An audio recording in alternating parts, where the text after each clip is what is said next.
And that brought back memories for other people. Who doesn't like a whole lot of Rosie first thing in the morning? AC/DC, great Aussie band. Whole lot of Rosie. I saw this song live several times.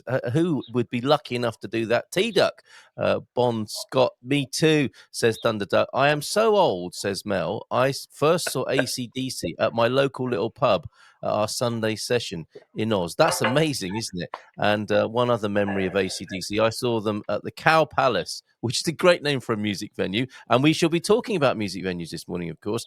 San Francisco and a few day on the greens, Day on the Greens, perhaps in Oakland as well. That's quite amazing, isn't it? That people have seen AC/DC and in their formative years. What made you pick that, Rich? It was the first live band I ever saw. A friend, when I was growing up, I was only, I think, 11 years old at the time. And I have to thank my mum and dad for being so open-minded then and let me go to watch this gig, believe it or not, at Northampton Cricket Ground, which was shared with the football team, the Cobblers, aptly named, in Northampton. God, I didn't believe that. My dad will be sending down a bolt of lightning very shortly. And they played to probably, I don't know, 800 or 1,000 people tops.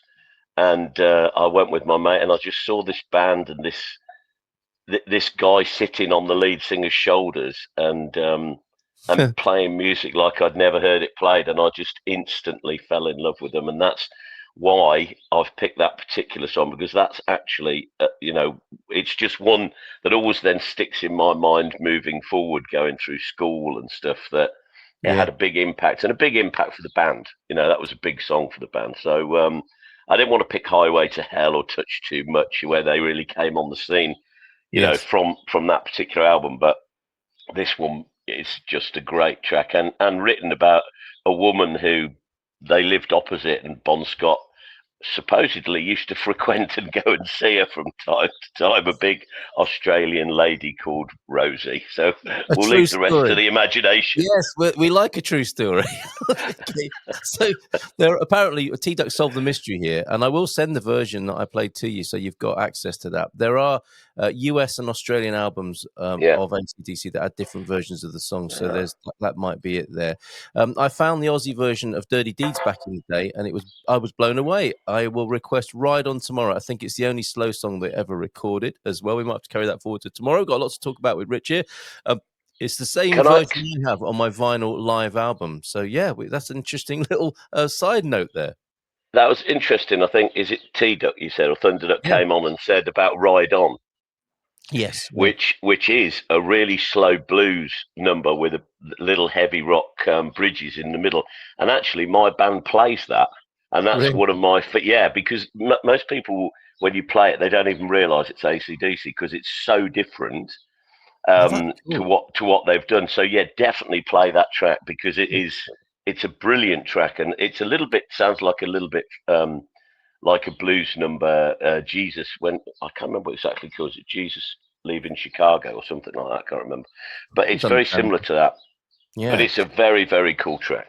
Yes. Okay, so that's in the playlist for tomorrow. It's going to be our last music show in this format. We're going to have to take it to a different platform, Rich. It is brilliant, says Thunderduck. So thank you for mention of that, and it is squirreled away for tomorrow.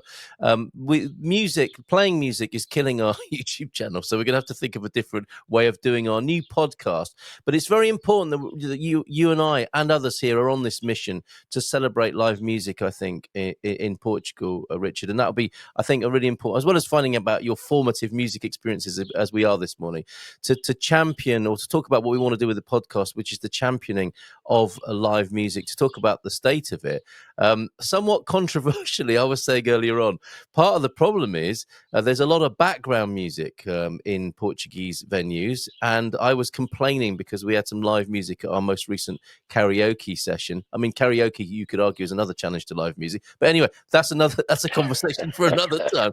But people were talking. The band were playing, and people were talking. And to me, that's a sign of the times that we people or the respect or not people have for live music. Now, you're a musician. You play live. You're closely connected with the Prohibition Bar. That is absolutely a venue that's championing live music. How do you feel about that controversial thing of people coming along? And there are people who've practiced all their lives playing their hearts out, and people are sat there like raucously shouting and chatting with each other as though you're a CD. What's that like as a musician? I think it depends on where you are playing and who you're playing to. Yeah. Okay. If you're in a small venue, and let's take Fardo for instance, yeah. Oh my word, you wouldn't do that then, would you? No, and that's the point I'm making. Really, you probably get strung up outside the Mm-hmm. back had you uttered a word during Fardo. But Yes. we had, we had a violinist on called, her name's Butterfly. Butterfly. Yeah. Yeah, Yeah. fabulous violinist, and she was playing, and we had people complaining because there were people talking at Yeah. that event, and I had to go over and say something, and then, believe it or not, in a Fardo night, I had to get up on the microphone during the break and say, for those Look. who are not familiar, you don't talk while the Fardo is on and Yes. singing. Please feel free to catch up in the break. It's the right thing to do. And I think this problem is becoming a lot worse. I Right. think bands and artists, especially people who've been playing a lot longer than me, which is most of them, I think get quite tuned out to it, To that. and they're there to do a paying gig, so they're going to do the gig, and if people are talking, they're talking. If they're not, they're not. Now, but here's the thing: when you get the musicians, and there are a lot of them in Portugal, a lot of them around our area on the Silver Yeah. Coast, that are retired people who are playing for the fun of playing, Yeah. and it's actually a bit more demoralising, I think, to them, or from my point of view, because you think that one, most people are playing for a pittance, Yeah. which is something I know we're going to talk about as well. Yeah. Um, and then I think there there is a number of people that believe that one, music should be free, live music, and Yeah. on the basis that it's free, they can do whatever they want to do while the while the band or musician is playing. And Yes. I couldn't disagree more with those people because, and focusing on your point, you do notice people. It's a nice sunny day. Perhaps it's an outside gig somewhere, Yeah. a birthday party, an anniversary of some description. People are meeting. Perhaps they haven't met for a long time. Lovely day, having a drink. They're having a Yeah. chat. Yeah. Music comes on. You'll get all of the musicos stop, listen, get up, dance, and but a lot of them will just carry on chatting away. Yeah. And listen, whoever's paid for the gig, it's their right to do whatever they want because they've paid for it, and that Yeah. that is it. But I just don't understand it, and I think it's perhaps because the amount of people there are perhaps not into music. Yeah. Whereas if you go and see a proper gig at a proper music venue, Yeah. then you're there to see the band or the Yeah. Yeah. Right. artist. Yeah. So Yeah. then you don't do these sort of things. You don't begrudge paying entry, and you don't talk, or you engage properly with the band. I think more and more bands are playing now at events and venues which aren't proper music venues, Yeah. And that's and they part of the are problem as well, isn't it? parties. Yeah, Yeah. That's that's part of the what I problem. that's what I think. That's what I Yeah, think. I think we're trying to squeeze too many things in, and it's part of a cultural thing. I think more generally, there is a book called Gentrification, which is talks about it mainly refers to technology and how things are getting worse. Technology brings us these amazing things like social media, for example, and then it gradually the lowest common denominator presents itself, and things get worsened by that commercialization. And the same things happen. I think it's the same, isn't it? It's the same thing that we're talking about here is it's the lowest common denominator. Let's have some music. not that it doesn't really matter what it is, just what something on in the background. And that must be awful when you're the musician actually providing that service in the background. And I think it's an educational thing as well, because it's all very well for me to be pontificating and sounding, a little bit snooty about this, but I learned the hard way. I remember going to a pub with a friend. It was his mum's pub, actually. We were up in North Yorkshire somewhere. His mum ran the pub, and it happened to be sort of a folky open mic night. So there were people sat around playing music, and I was there with some pals, and I was quite young, and I was having a drink, and I got a bit giddy, and I was chatting. And a guy came over, and I think actually what he was coming over to do was chin me, basically, because he'd got completely peed off with this idiot who rocked up in his local, who was chatting away, having a laugh with his mates. And thankfully, the landlady stepped in and whispered in my ear, said, "Look, you're being a bit noisy. These guys are trying to play music." And I was mortified, quite honestly. I didn't know what I was doing wrong, but as soon as it was pointed out to me, I was mortified, and it never happened again to this day. So there's that as well. Some people just don't know, do they? No, and I think my Oh, dogs, yeah. or one of my dogs, is saying good morning. Another Good big rock morning. fan Good as morning. well. Yeah. Who's Hello, this? Zuri. Zuri. Good morning. Good That morning. is Zuri. Zuri. That I should lovely. I should have named them Bon and Scott probably, but there you go. Go Absolutely. on down, you get down. Yeah. Um, Saying hello. yeah, I think that's true. I think there is an ignorance still. Yeah. That hang on a minute, you're listening, because when you do confront people over it, and that only tends to be honest, in things like Fado, or perhaps a specialist performance like Yes. Butterfly or something like that, Yeah. they do often look aghast at you, as if to say, "Well, What? is it a problem to talk?" I've and I think a lot of things as well. Drink has a lot to do with it, Yeah. Yeah. without a doubt. But also perhaps if they're eating, because a lot of these venues now, a lot of places you go to are bars, restaurants, and then you're eating a meal, so therefore it's almost sort of a Yeah. natural Yeah. social thing. You're drinking, eating, you want to talk, and you've got Yeah. Yeah. music on, and the music's really nice, Yeah. but perhaps it doesn't grab you. And I think it does depend on the type of music. I mean, we're a big sort of party band, playing Yeah. things like AC/DC and other things. But so you tend to grab people's attention, and as a frontman, you want to engage with the audience, and if you do that, you don't really find talking's a problem, because you get that engagement. But I think when you're a more mellow band, you know, perhaps playing some country or Eagles, or that type of stuff, Yes. it tends to be more in the background, Yeah. and therefore people, I think, well, it's okay to talk, because it's just lovely music, lovely live music in the background, without actually appreciating the sheer quality that they're listening that they're listening to. And I think that's the issue, really. I agree, and there's that thing is that I've heard this before, so you don't you should kind Yeah. of tune it out.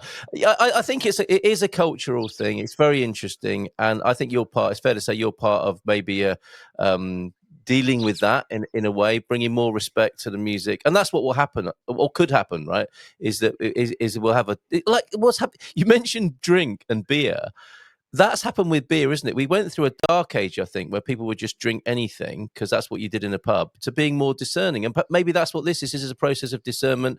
And you are. I called it a crusade. You're looking to champion live music here in Portugal. Need to find out from you what you think about that, generally speaking, and what you're doing about it, and what you've done with Prohibition. So, what got you going in being involved in live music here in Portugal? um well, that's quite an interesting point, because I've always played the guitar very badly, I have to say, compared to my my band members. I'm a Right. singer predominantly, not, but I love playing guitar, Yeah. and I've done that literally since I was 10 years old. Right. My mum was incredibly musical. And she could play the piano, drums, accordion. She's this little woman. She was only like, I think, 5'2", something like that. But she played a full size accordion with all the chords and everything. I mean, it's incredible to listen to. Amazing. And if you hummed a tune, the old adage, you hum it, I'll play it. She literally could. And it didn't matter what it was. She could play. And the nights we had standing by the piano as a kid with all these other adults were really formative. And my mum and Yeah. dad were massively into rock and roll. and so I was brought up on Elvis, Bill Haley, and all of that. So when I was at school, got in a band, after school, and I just loved it. But then that sort of died away with work, where life got in the way of all of Yeah, that. boo to work. Family, kids, yeah, exactly. Shouldn't be allowed. And then I don't mean kids, obviously. I mean the work. You you just sort of you lose touch a little bit about what's going on, and I think then I sort of retired over to Portugal, and I've all like I said, the love of music never stopped. I was still buying vinyls even when you couldn't get vinyls. Yeah. But then we had a New Year's party at the house, and I thought it would be a really good idea to do a Blues Brothers tribute. And a lot of my friends over here were musicians, and what I would say proper musicians. So I asked all of them and said, guys, do you reckon we could do a one night only Blues Brothers tribute? We'll do the whole thing, dress up, for the New Year's party. And don't tell anybody. We'll just keep it an absolute secret. And Cool. then Right, yeah. we'll go out and walk in this gear. And this was about, I don't know, 4 years, 5 years ago now. So we did this, and it was a huge success. I mean, a really huge success. And instead of it being a one-off, it took it took off. And we ended up, to cut a long story short, we ended up playing for the American ambassador in Lisbon at the Palacio Hotel, I remember and this.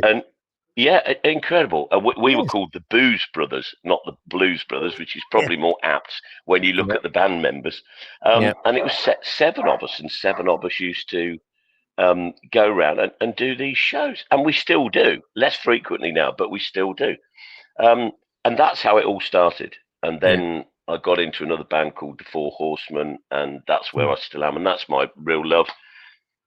And it's just really at sort of 50, now 9 years old, I'm out there doing the thing that I really, really love, and playing and singing in a band wherever the opportunity arises. Yes. Hopefully never the Booze Brothers, BOOS. Yeah, Right. yeah, yeah. Not the boo. Well, we didn't get many boos. I hope we got a lot of boos. But so that's a fantastic story. And then we've got the prohibition that I think if not for that experience, prohibition and the Blues Unite things probably wouldn't have happened, right?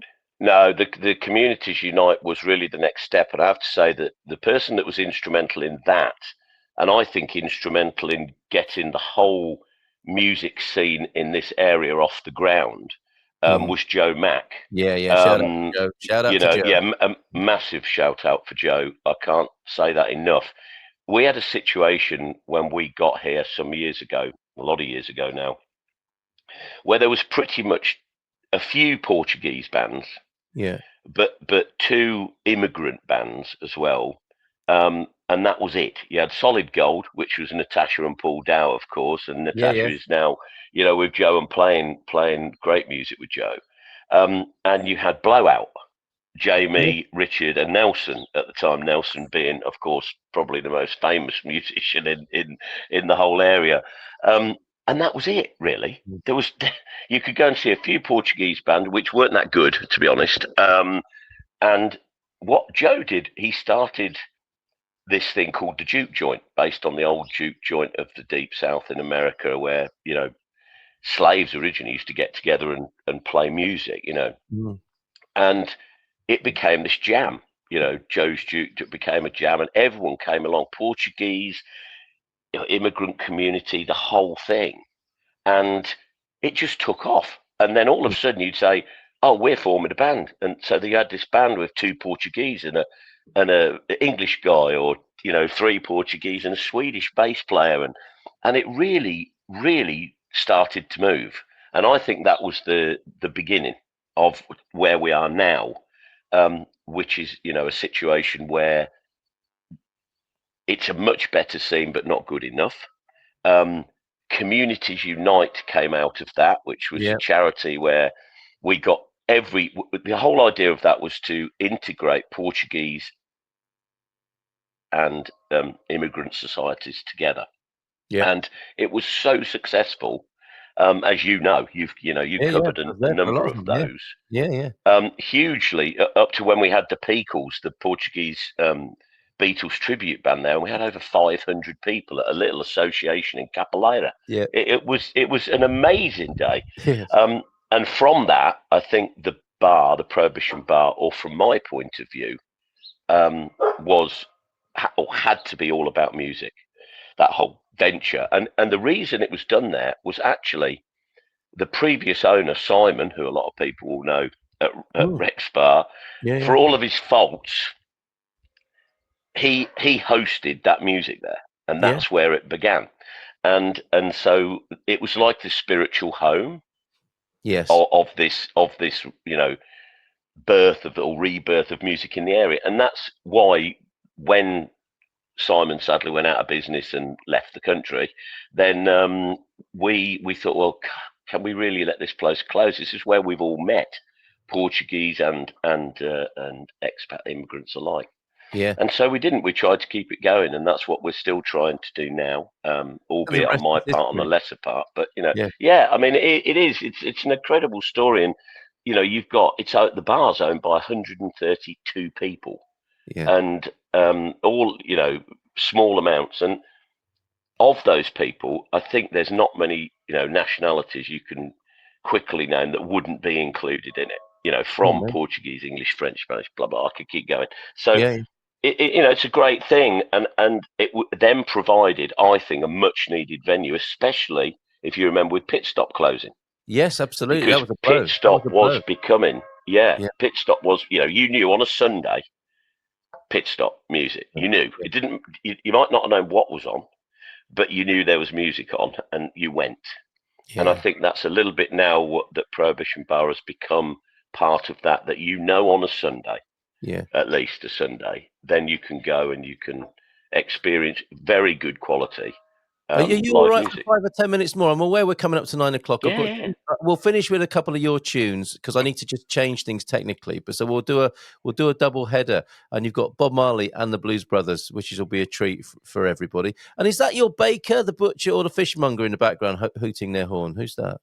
that will be the fishmonger now at this time. Fishmonger Yeah, is nine in o'clock. Italy. Yes, yeah, Very good. great. I mean, amazing as well. See, Yes. 'cause that's my other dog now. Hello. You've got to come and Hello, say dog. hello. Right. And yes, fair to say then you're on a mission from God, to coin a phrase with this. Absolutely, Now, absolutely. I think it's a beautiful story that the backstory of how the Duke Joint, Prohibition Bar, Rex Bar, all of that. But I think you alluded to the fact that it's not enough yet, No, or there could be more like that. And clearly, the Prohibition Bar, the way that's crowdfunded, could be a great model. Communities Unite, also a great model, replicatable around the country.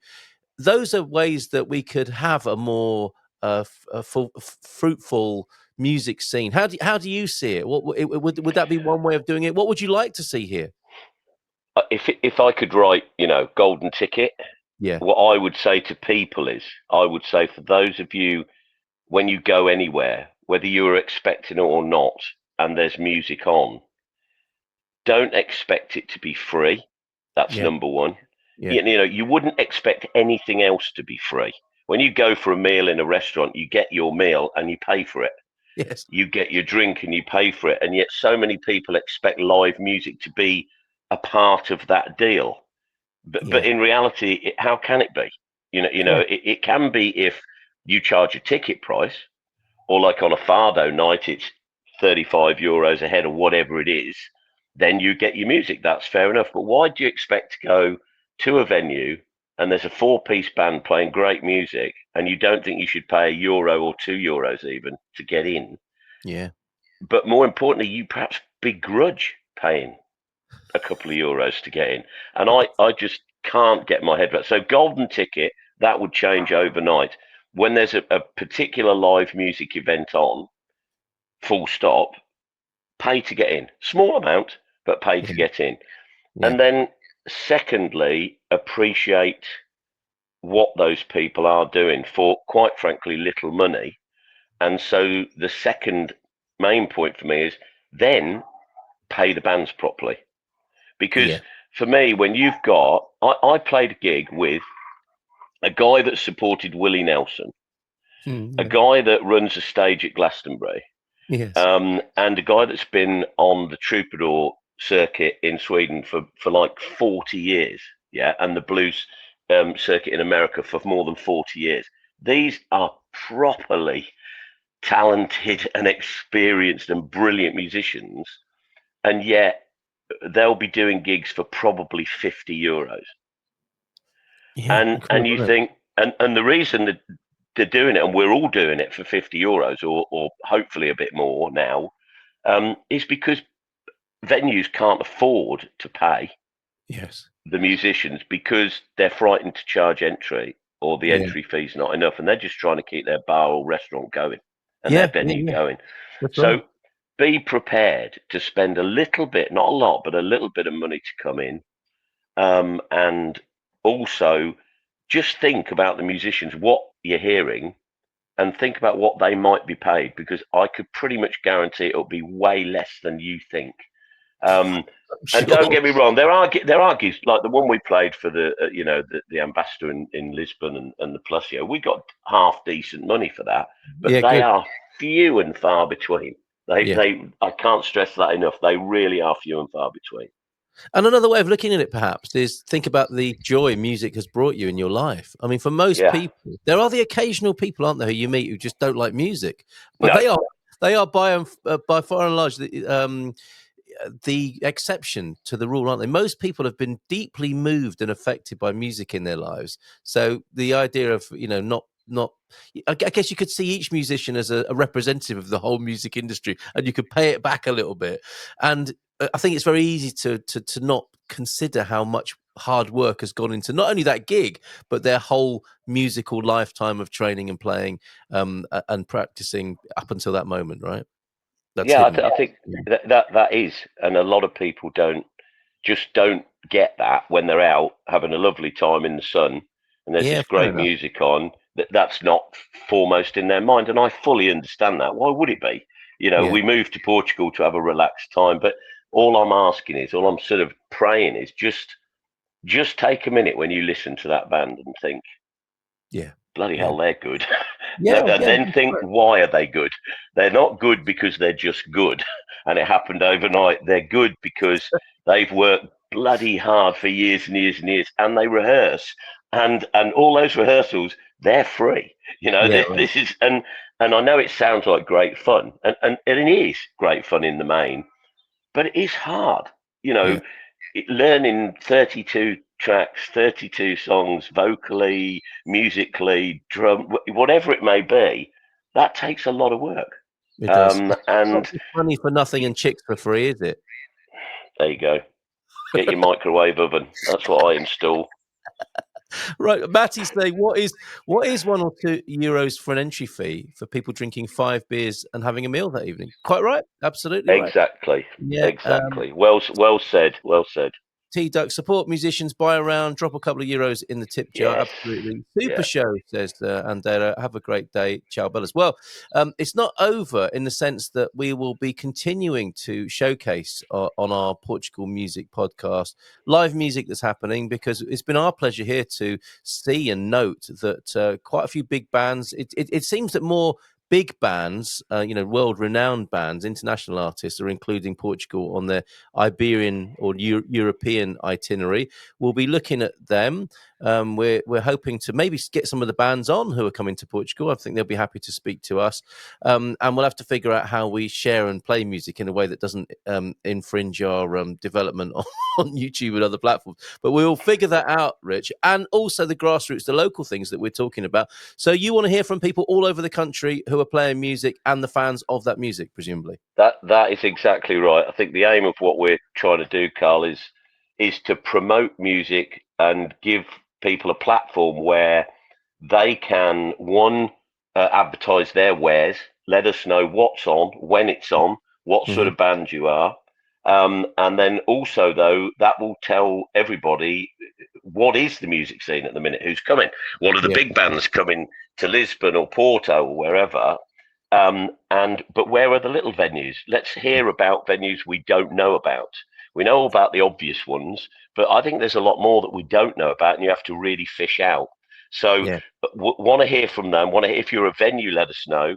If you're anybody that knows of a band that is really stand out and struggling, perhaps to get gigs and is not being um, perhaps highlighted enough, in your Yeah. opinion, let me know about that. I can then do a bit of research and have a look and see if we can get a feature a little on those. Um, and also just generally a what's on, where you That's a can great go and what invitation. you can see. Yeah, that's a great invitation, and maybe we can team up with Ventush Agenda with a particular music section. But yeah, to uncover, because it's typically Portuguese, isn't it? There are great things going on that you don't necessarily get to know about, and I think with our constituency community, if you like, anyone planning a weekend away, and we all love traveling around Portugal and finding different new parts of Portugal. If you can include a musical performance, a gig into that while you're away, that will be Yeah. wonderful as well. But how do you find out about that? So hopefully we'll be part of the information gathering and sharing on that as well. Yes, this has been enjoyed today.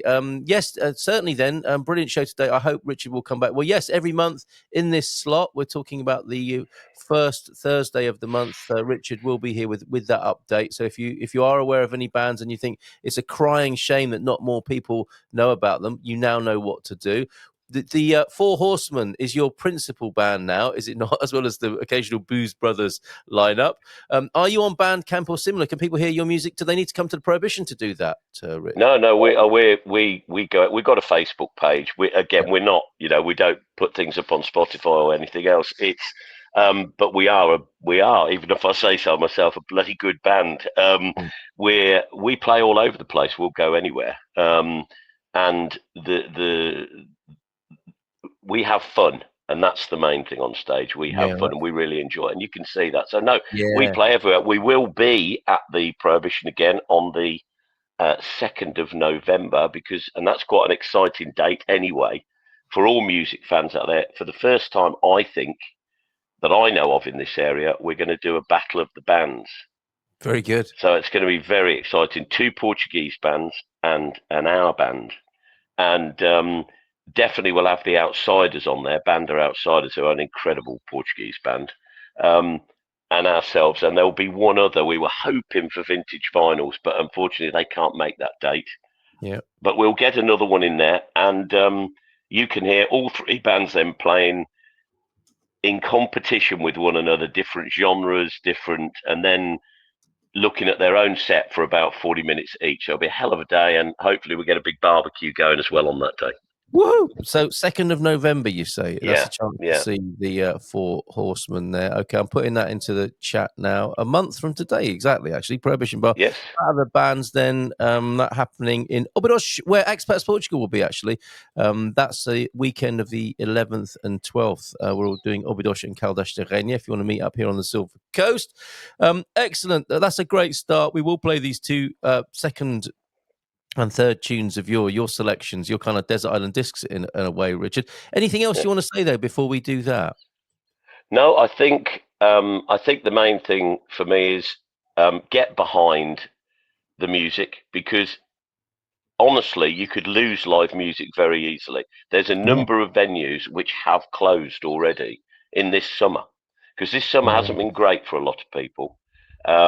There's a lot of uncertainty out there in the world. And I think the main thing to remember is this: we always said at Communities Unite, you can look at religion and politics, and there's loads of wars fought over both of those.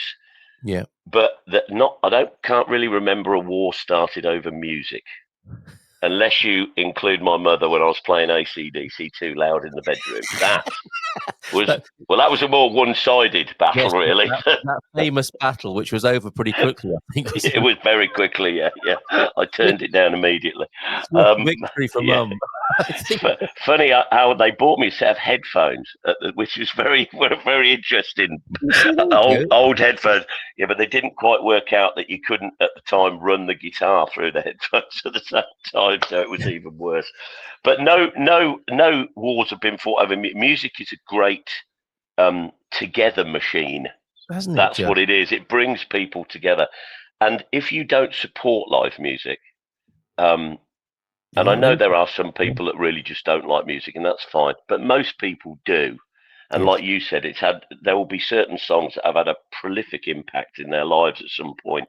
God, yeah. Please support live music, because if you don't, you will lose it. Yes. And it will just become this mundane, canned music which you just don't want to hear. Live music is so different, so much better.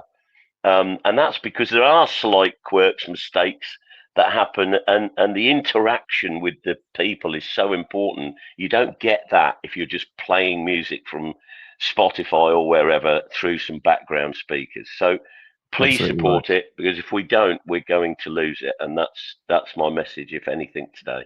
Yeah, thanks, Rich. That's a great message. Yeah, and like think and listen outside the box. You know, it's educational as well, isn't it? To get to other parts of the country, find new venues, have a listen to the music, and less of this sort of attitude as well. At over 2 hours drive, the Prohibition Bar is a tad too far away from me.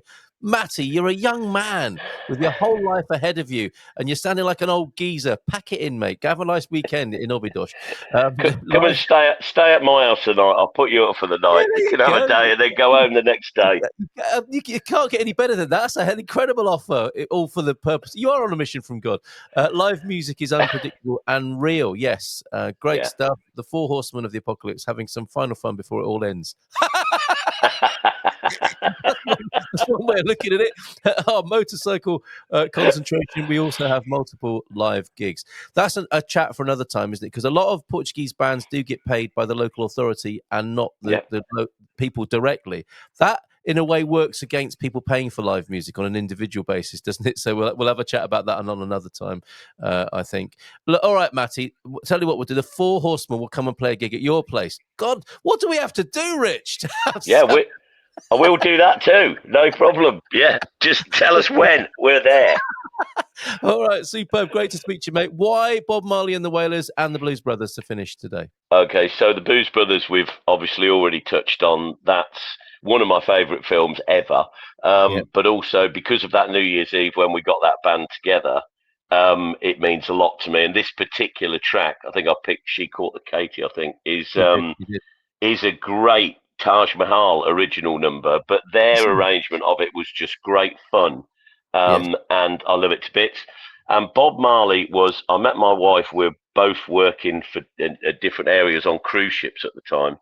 And we met, and we actually met in Southampton Docks, which isn't the most romantic Oh, place you could ever how meet, nice. but we were bound for the Caribbean. And my memories of that and the music, the reggae, but especially Bob Marley and "No Woman, No Cry" is a lot, and it ended up being our wedding song as well. So a very important Oh, song for wonderful. me, and and I love it. And I think that's just a great split of music from AC/DC to Bob Marley to the Blues Brothers, or the You've Blues covered Brothers a few Taj bases Mahal, if you there. want. It Yeah, Yeah, in 3 songs, it's pretty wide you've ranging, and done really hopefully well. people will like those too. Yeah. Well, cheers, mate. Great to hear the kind of backstory, the origin story of our new Portugal music podcast, and the celebration of live music and music in general. So thanks for doing that, and we'll see you again in a month's time.